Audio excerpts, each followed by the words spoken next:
Okay, in part 3 of Unit 12, we're going to talk about the Northern Renaissance. And as it moves into France and England and those places, how does it change? How is it the same? What factors are going to aid the spread of information during the Northern Renaissance? And so those are the big things that we'll talk about in part 3 of Unit 12. Okay, this is Unit 12, Part 3. We're going to be talking about the Northern Renaissance. Okay, in this video, we're going to talk about how the Northern Renaissance differed from the Italian Renaissance, mainly focusing on the idea of Christian humanism. Also, it's helped spread along by an invention called the movable type printing press. And Johannes Gutenberg.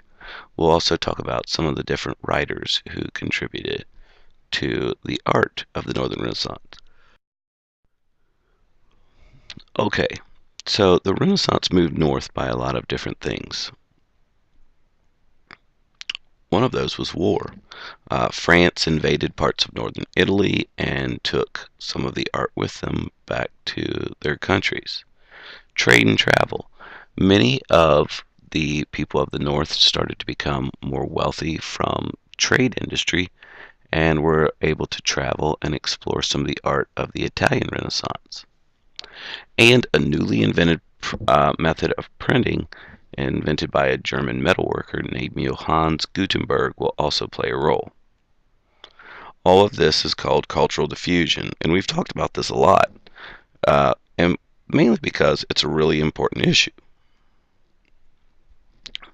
And as I said, France had invaded Italy, and many of the leaders became fascinated with the Renaissance and brought the work back. Okay, so the growing wealth of Northern Europe supported some of the Renaissance ideas. And the Northern Renaissance, the thinkers and writers merged humanist ideas with Christianity. One of the overall themes that's going to run in this is that some of the thinkers wanted to change the way that the church, the Catholic Church, uh,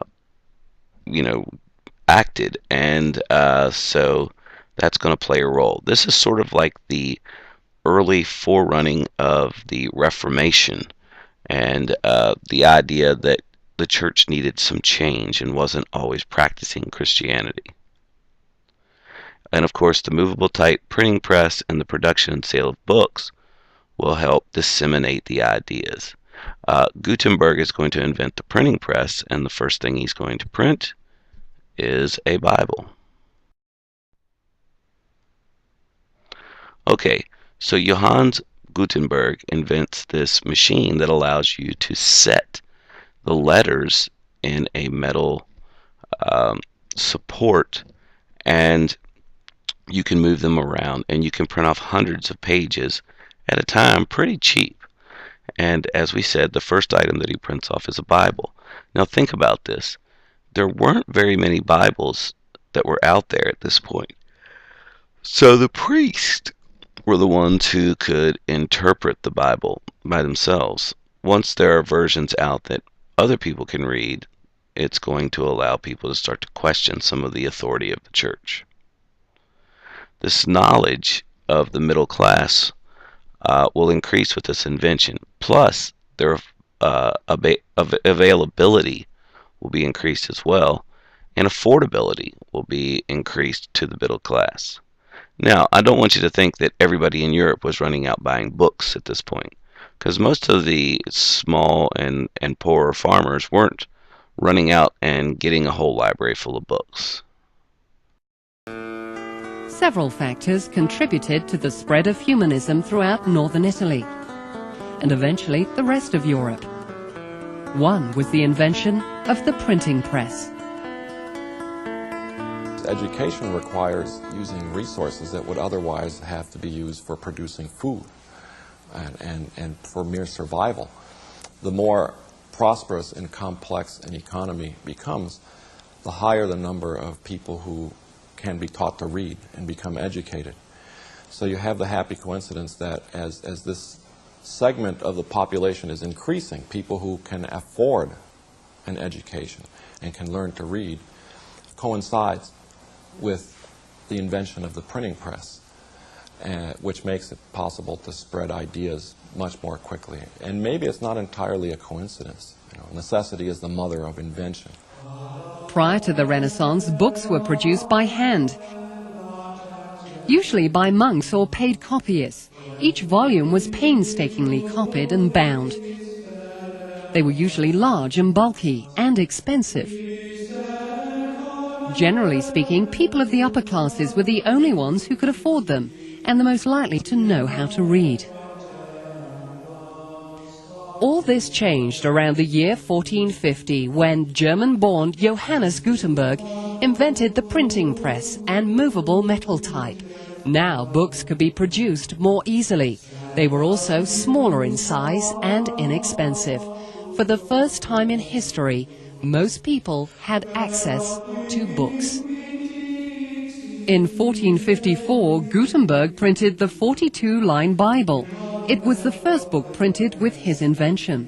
Why does the printing press arise in Europe and not in China, where it was really invented? Movable type is invented in Germany around 1450 because Johannes Gutenberg realizes that there's a market for this, that there are people who will buy books and he can produce them by the hundreds, not realizing that very quickly after that they can be produced by the thousands, tens of thousands, hundreds of thousands. As interest in reading grew, so did the desire for schooling. This ignited a boom in school construction throughout Renaissance Europe.